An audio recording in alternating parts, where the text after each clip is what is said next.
What's up, everyone? Justin here, back with a new episode of WTF What the Fuck. New episode of What the Fuck on the UWF. Not Bill Watts' UWF. Not that UWF. Herb Abrams UWF. It was a fucking mess. It was a train wreck. It was not good. It was not good wrestling. I would say 95% of it was not good. 5% of it was okay. A few matches were okay. But that's only because the first TV tapings they did in New York, I think at a hotel or something. The first tapings, the crowd was pretty fucking hot. A pretty rowdy, hot crowd. But that's why the matches felt a bit better. So anyways, Herb Abrams UWF, he founded it in August 26th, 1990. Right after it, but right before he started, watch The Dark Side of the Ring on Herb Abrams UWF. It's a pretty damn good episode. It's crazy what Herb Abrams was into. The guy loved hookers and cocaine. So anyways, he founded it. The company, I guess he had clothing stores for big and tall women's clothes. That's how he had some money to start a company. But also Sports Channel America, which I guess was on cable or satellite in 1990. It was a national channel, Sports Channel America. It was also later on Prime Ticket and ESPN2. So, here we go. Herb Abrams UWF. I got a lot of information on it I'm going to talk about and give my thoughts and opinions on it. It was not good. The two pay-per-views were so fucking bad. What the fuck were those pay-per-views? So here's the history.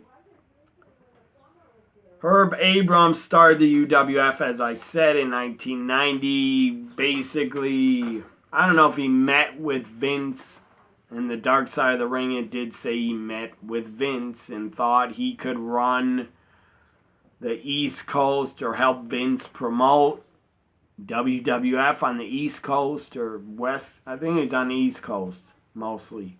Herb Abrams. I don't know where the guy was from.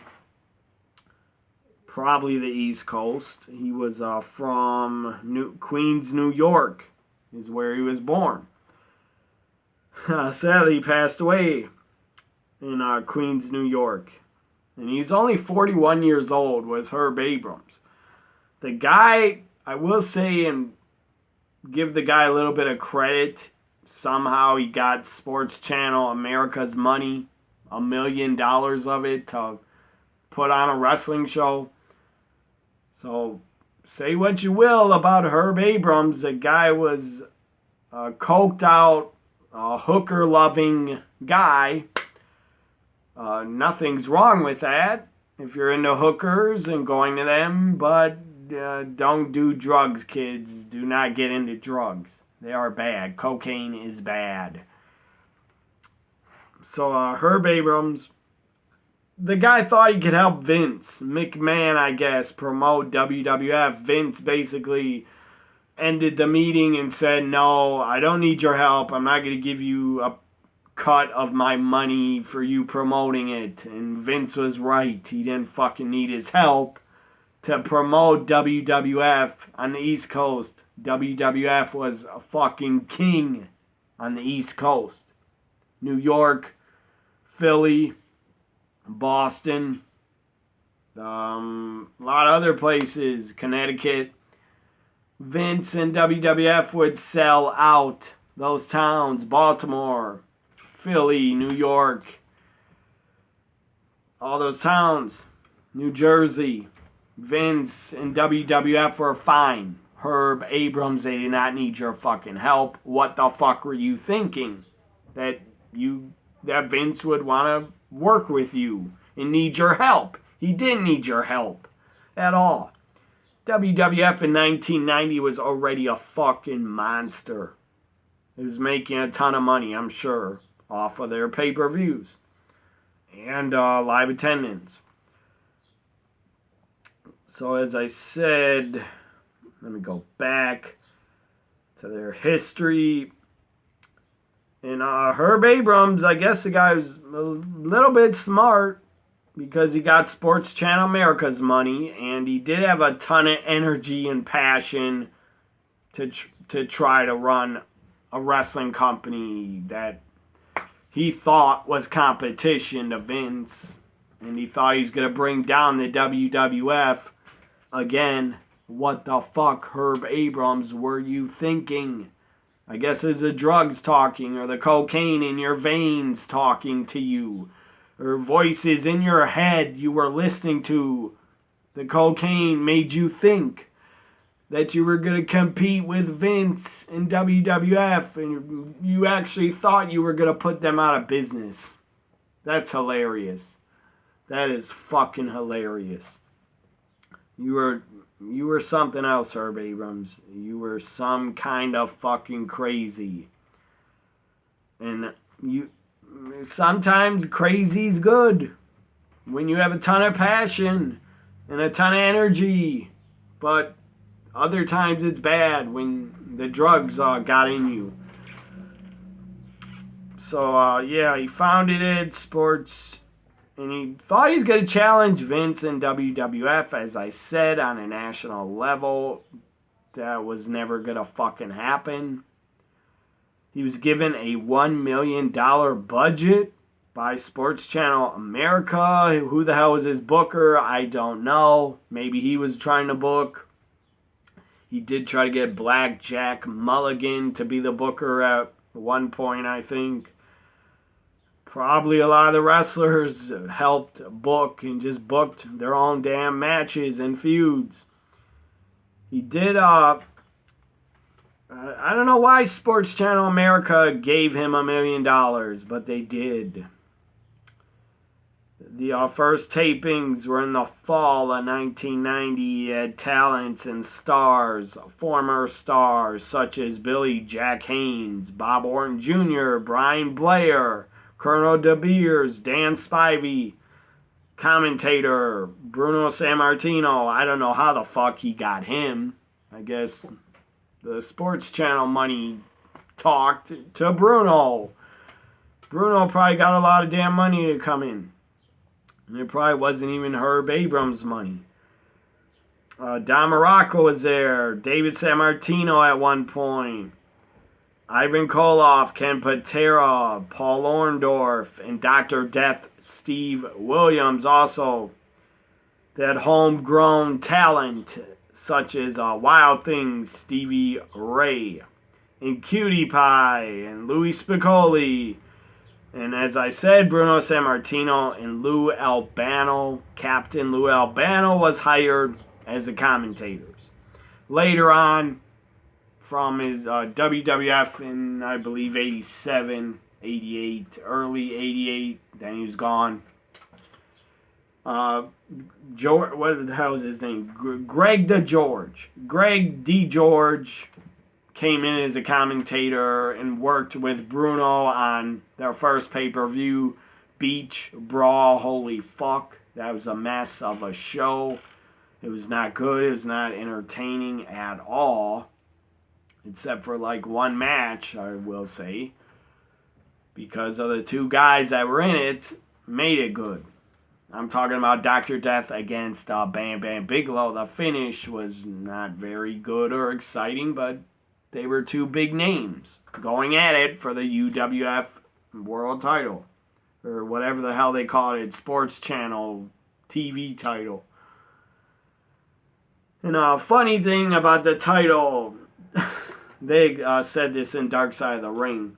Herb Abrams had the Sports Channel UWF title and on the side it said UWF and the letters, and he would hold the title up so the letters would spell out FUWW.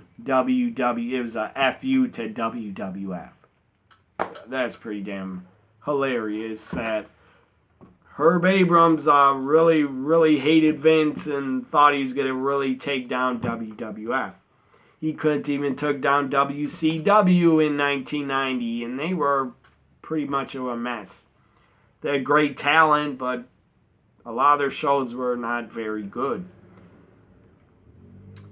I liked a lot of 1990 WCW matches, but you had the Black Scorpion storyline. That was not good with Sting. But I will say the Black Scorpion storyline was a lot better than anything UWF did under Herb Abrams, because he ran his promotion, he ran it like he was insane, like a damn drug addict, like a crazy man. So the promotion did a whole bunch of tapings in New York in 1991 in January, and it was plagued with a lot of legal issues. The WWF sent cease and desist orders to the UWF. I didn't fucking know that. I guess Vince really wanted to try to put him down and out of business or something and hurt him. So the UWF got sent cease and desist orders after the UWF, after Honky Tonk Man and Rick Rude appeared on camera. They both walked out of WWF, but were still under contract to the company. I didn't know that either. I just thought their contracts were up and they didn't want to be there no more. So they left. Anyways, Herb Abrams. So let's talk about their first pay-per-view, which was a mess. A big mess. Before that, let's talk about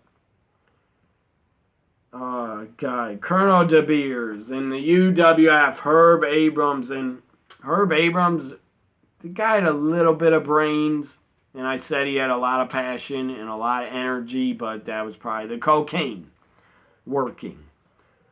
Because the guy looked nuts, like he didn't sleep a lot. And like he's on drug and cocaine binges. It's really crazy how he fucking passed away. The guy was like started swinging a base. I don't know if he really did this, but that's what they said in Dark Side of the Ring. That the cops showed up and he was in his underwear or he's naked, swinging a baseball bat at the hookers, chasing the hookers out of his room. Had a pile of coke on the fucking table in the hotel or wherever the hell he was. Started trying to kill the hookers with a baseball bat, and he ran out of his room and then had a heart attack and dropped dead. That's a hell of a way to go out. Partying with hookers and doing cocaine. At least his death wasn't boring or a tragedy. I mean, it is a tragedy for the friends of Herb Abrams and his family. I'm sure it was a tragedy. So Colonel De Beers in the UWF, the guy had a really controversial storyline that was involved with race. This was crazy. You can never do this nowadays. Never. Anyways, Colonel De Beers kept having like the same referee, a black referee, ref his matches, Larry Sampson.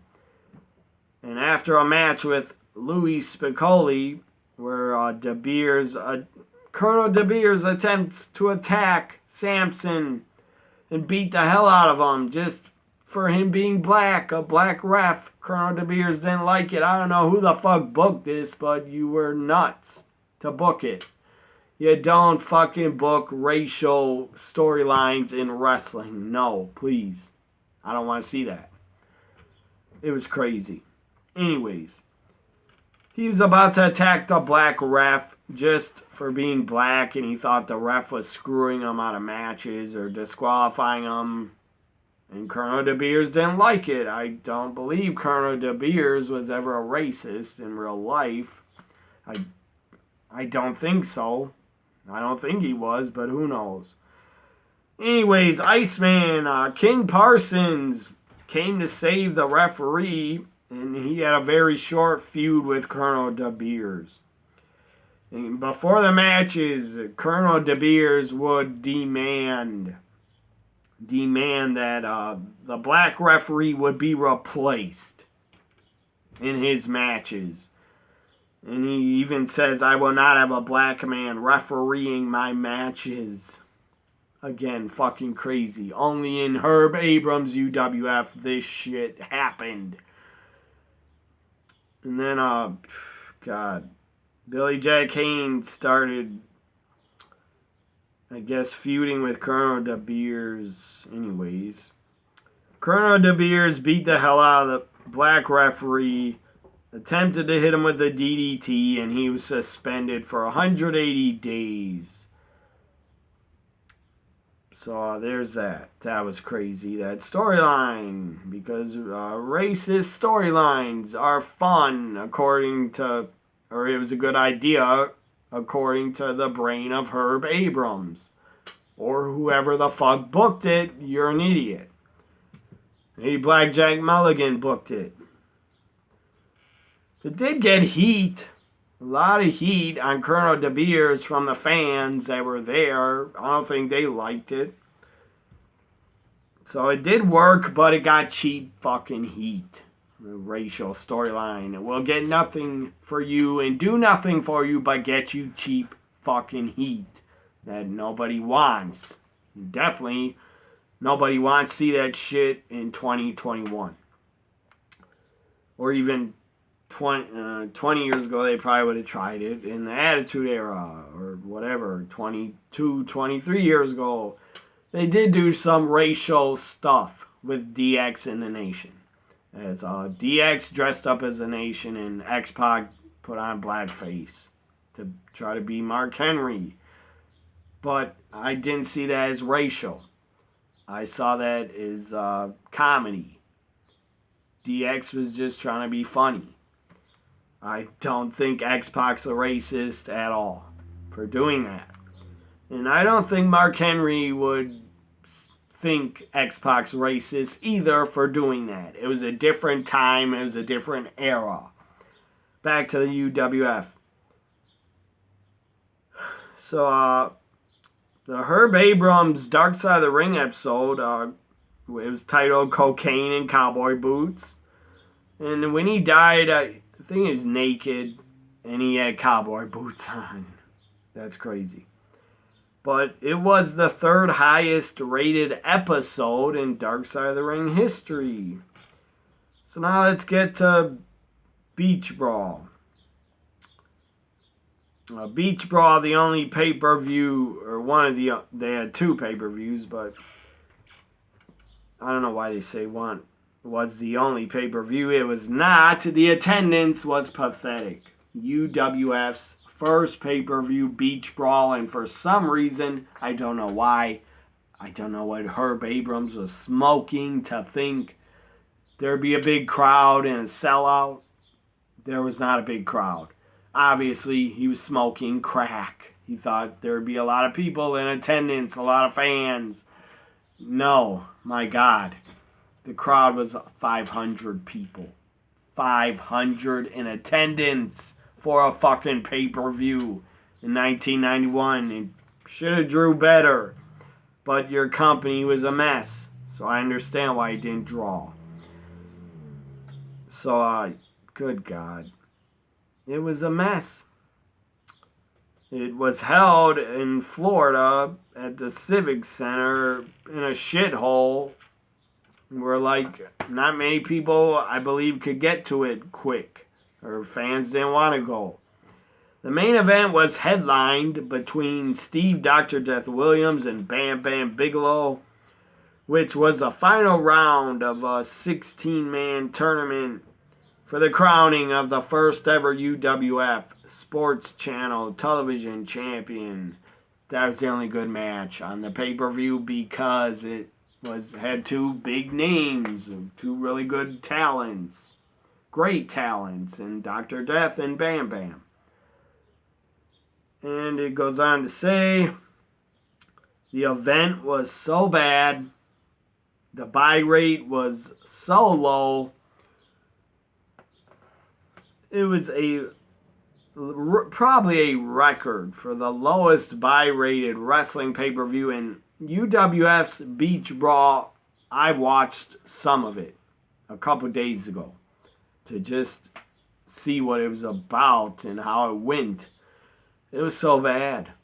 It was worse than anything that AWA put on in their dying days. It was worse than Heroes of Wrestling pay-per-view, which was a fucking mess in 99. This was the worst pay-per-view I ever saw. Was UWF's Beach Brawl. Yes, even worse than WWE ZCW December to Dismember. This was worse. And it had a .1 buy rate. That means 1,000 bought it, which I doubt. 1,000 bought it, or 100 people bought it. I want to meet those 100 people and ask them, why did you order this? It was so bad. And they had a show planned for their dying days that was going to be called St. Valentine's Day Massacre. It was going to be a live television special on Prime Sports Network. February 96, the event was canceled. It was supposed to be in LA. And it was supposed to be a rematch between Dr. Death and Sid Vicious in a steel cage for the UWF title. Oh, Beach Brawl was so bad. It was so bad. So let me get back to the Beach Brawl results, if I can.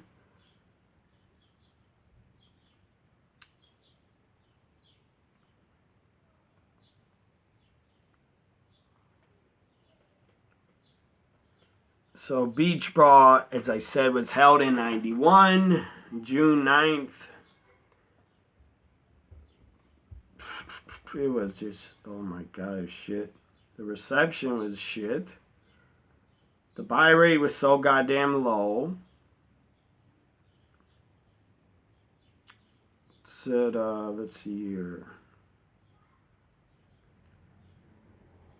And I don't know if this is Blackjack, whatever the hell the show was called, their second pay-per-view, Blackjack Brawl, I think. That was the pay-per-view, the second one, where Herb Abrams was trying to do interviews right after the matches with the wrestlers. The guy couldn't interview for shit. Like, Dr. Death didn't want to talk after, or that was at Beach Brawl. Dr. Death, Herb Abrams was sticking a microphone in Dr. Death's face right after he defeated Bam Bam, or I think it was right after his match with Sid. When Dr. Death was selling like he was dead, and then he got up and he looked like he was out of it. Herb Abrams tried interviewing him, kept trying. And the guy was just a bad promoter, like deer in headlights. Herb Abrams, I don't know if he's as bad as Dixie Carter. He might be a little bit better because Dixie Carter wins because at least she led a lot of the wrestling in TNA and Impact. She led a lot of the wrestling. She didn't, I don't think, get involved in booking a lot of the matches. I don't think she booked the Knockouts division or a lot of the matches. Dixie Carter was a failure as an owner because she fucking lost a ton of money, like probably over $200 million to $400 million of her daddy's money from the company that ran TNA. So I would say Dixie Carter was a little bit better than Herb Abrams, but not by much. As an owner of a company. So Beach Brawl, you had Boris Zukov defeat Paul Sampson. Nobody cared. I think that was a dark match. I don't know. And then that was that was a dark match. And the pay-per-view was the Blackhearts with Luna Vachon. It was cool to see Luna. And the Blackhearts were not that bad of a tag team. It was very generic of a gimmick.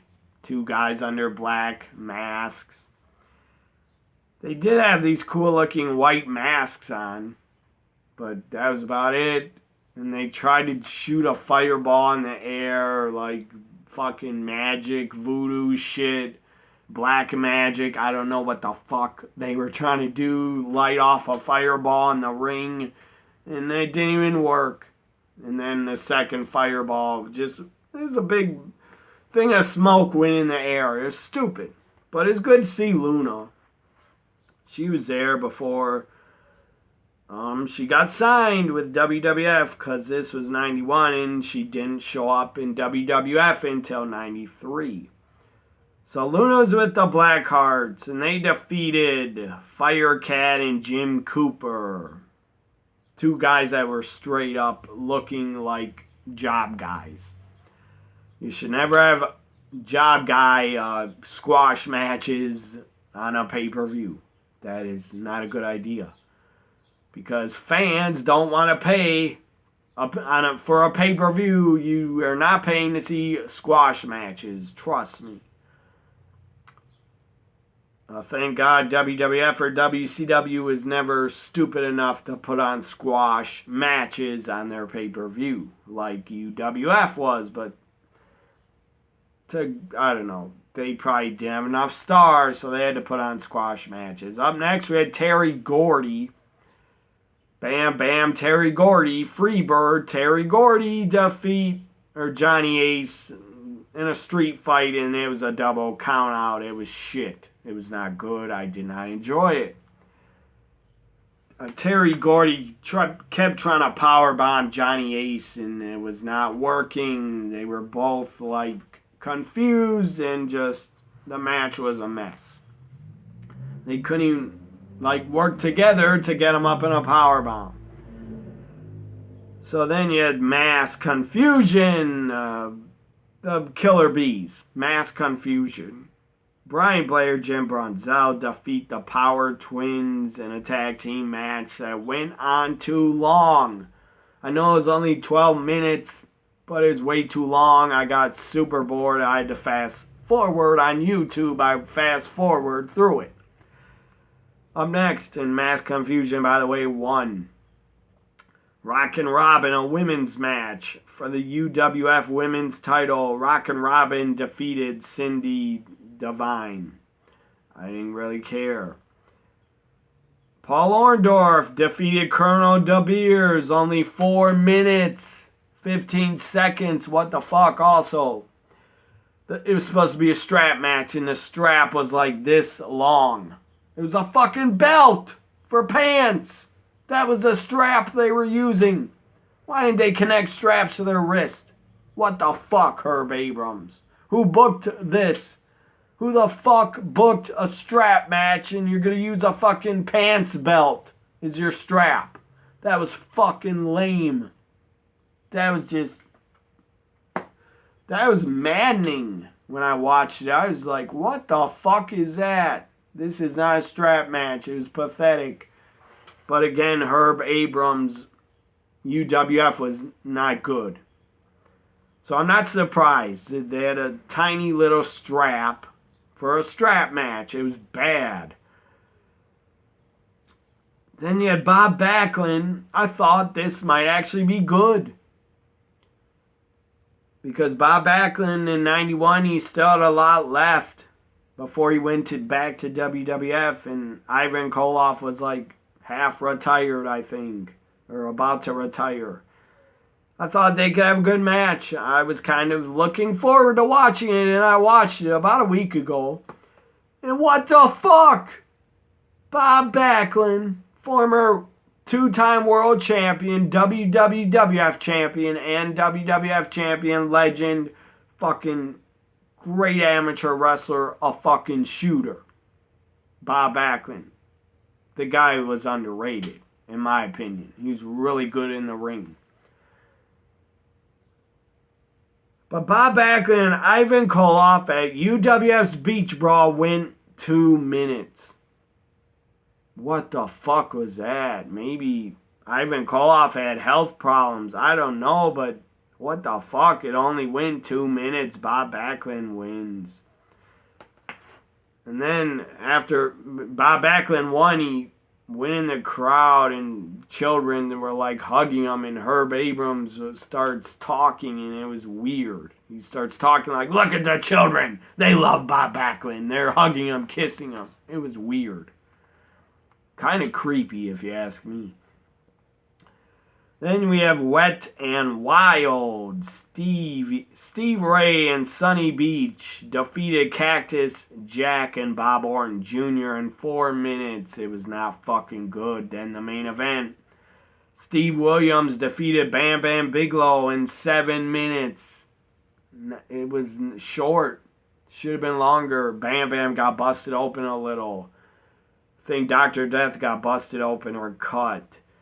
And every single one of these matches on the pay-per-view, I guess, was only supposed to go 2 hours, but it was horribly timed. Horribly timed. The matches were all fucking short and did not live up to the hype and were all a letdown, basically. Except Bam Bam Steve Williams. That was not a letdown, but it was too short. I mean, the timing of all these matches, how they timed them out was a fucking mess. What the fuck, Herb Abrams? You must have been on coke during this show.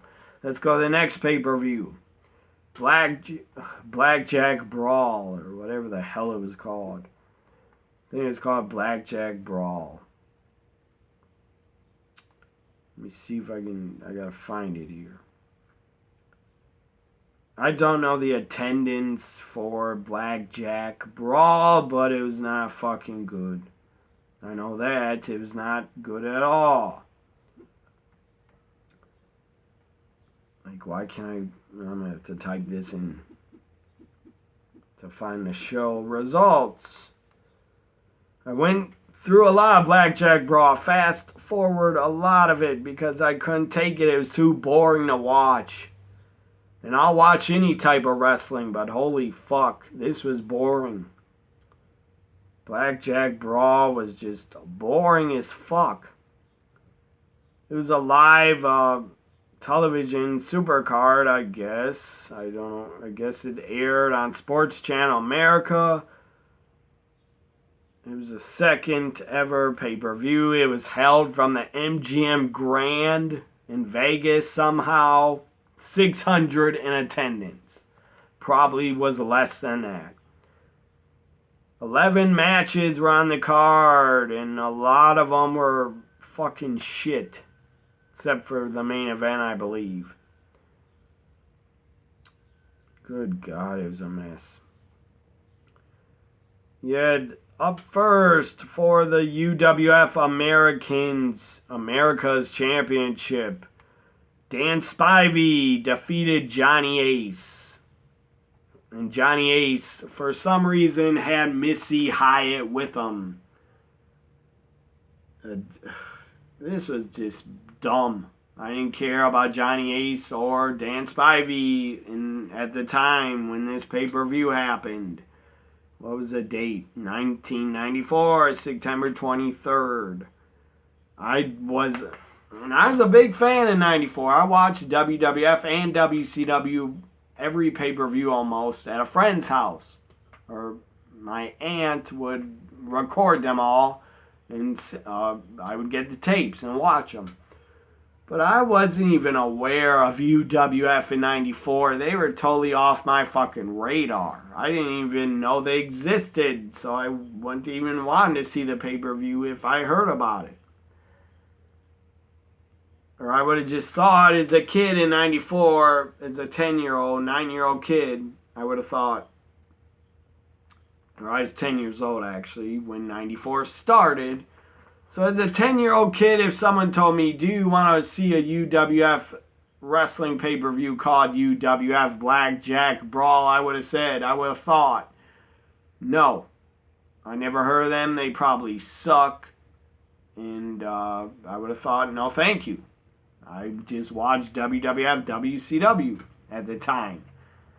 I doubt I would have watched this. And if I would have thought it was shit. So then up next, Jack Armstrong defeat Mando Guerrero for the UWF Junior Heavyweight title. It was not good. It was like 4 minutes. I don't think it was good. Up next, Sunny Beach for another title. It's like every match had a fucking title attached to it. What the fuck? Titles that meant nothing. They just made them up. Next match was for the UWF Southern States Championship. Bob Orton and Finland Hellraiser Thor to a double disqualification. I guess Bob Orton was a champion, so he retained. No one gave a fuck. Finley Hellraiser Thor looked like a fucking bodybuilder, I think. I don't remember who the guy was. I think maybe it was, what was that guy's name? Luke Vigborga from WWF. That might have been him against Bob Orton. I don't remember. But that was a mess. Now for the UWF, I'm not joking. They created a title and called it this. What the fuck, Herb Abrams UWF? What the fuck? Up next, you had the UWF Midget World Championship. Because that's not offensive. To call a title the Midget World title. I don't think a midget is an offensive word. I like the word midget. I think it's funny to say it and hear it. But I'm not a little person. Maybe they think it's offensive. I don't know, but I like the word midget. And one of my cats is actually named Midget.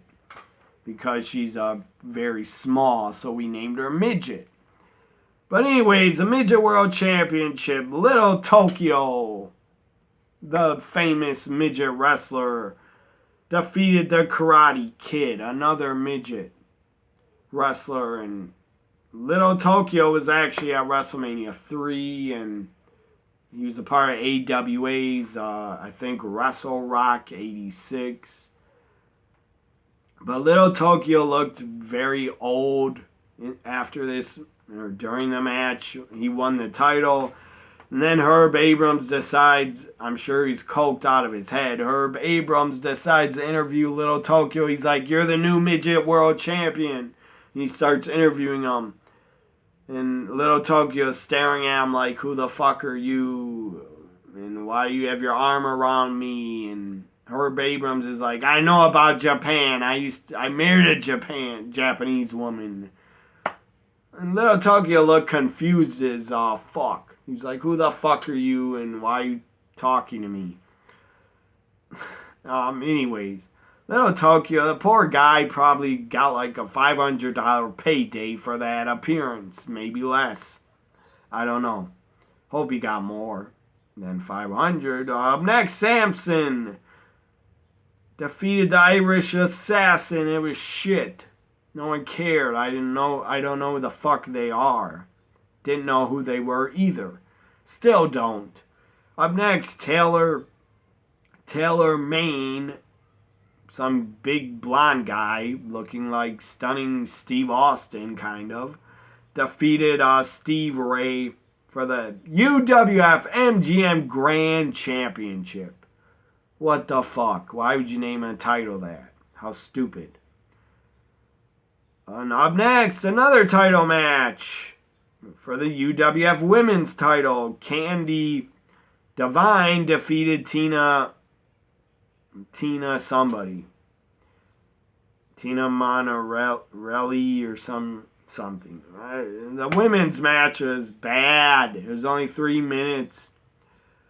No one cared. Up next, you had the UWF Tag Team titles on the line. The Killer Bees defeated the new Powers of Pain, the Warlord, and the Power Warrior. That was not good. It was not horrible, but it was boring. Cactus Jack. I felt so bad for Mick that he had to be at this pay-per-view.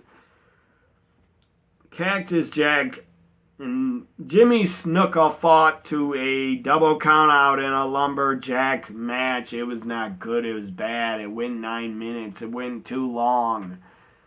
And Mick did say in the dark side of the ring that he actually thought there would be a big crowd for this Blackjack Brawl because Herb Abrams really believed it and motivated him. But the crowd was not there. It was only 600 people.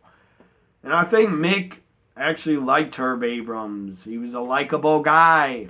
He was probably a fun, really likable guy. He's coked out of his head, but he liked to have fun, and he was likable.